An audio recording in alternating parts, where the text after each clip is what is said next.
La gestion des contacts, c'est le cœur de Bob, et sans doute le cœur de votre activité. Ici, vous regroupez toutes les informations sur les structures et les personnes, aussi bien les diffuseurs que les institutions, les médias, les artistes. On commence par le commencement. Vous avez sans doute déjà des fichiers, et donc vous allez pouvoir les importer depuis un tableur Excel, ici. Ce sera très rapide si vos fichiers sont clean, un peu plus long si vous en avez plusieurs à compiler. Mais un assistant vous guide à chaque étape, et vous pourrez ensuite rechercher les doublons et les fusionner.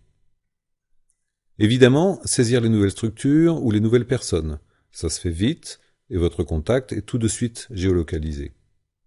Quand vous créez un nouveau contact, c'est très intéressant de le taguer. Quelles sont ses activités, ses réseaux, les genres de spectacles qu'il programme. Ça se fait en cochant et vous pouvez bien sûr personnaliser vos listes de tags. Et là, dans la zone de commentaires, vous avez tout l'historique de votre relation avec les dates et les collaborateurs qui ont pris ces notes. Et tous ces onglets-là reprennent tout ce qui concerne la structure, les documents de tout type que vous avez joints, les comportements face à vos newsletters, les dates, les contrats, les factures. Évidemment, ces onglets apparaissent seulement si vous avez les modules d'emailing, de diffusion ou d'administration. Vous avez un onglet qui s'appelle « Correspondance » où tous vos échanges avec la structure vont être classés. Ça peut être un mail envoyé, un mail reçu ou un coup de téléphone.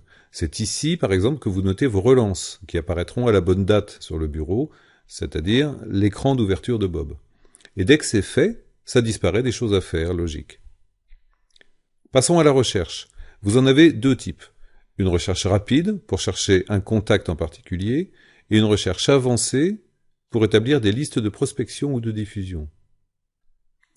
Là, on retrouve nos tags, qui deviennent des critères de recherche au même titre que la localisation, les jauges des salles ou les clics sur les emailings.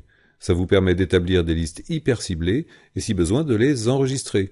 Comme ça, ces listes évolueront en permanence et vous pourrez déclencher à tout moment une campagne d'emailing ou une édition d'étiquettes. Voilà l'essentiel du module de contact. Bien sûr, il prend encore plus d'ampleur quand on ajoute l'emailing, la diffusion et surtout Live Data. Pour ça, vous pouvez voir les autres vidéos.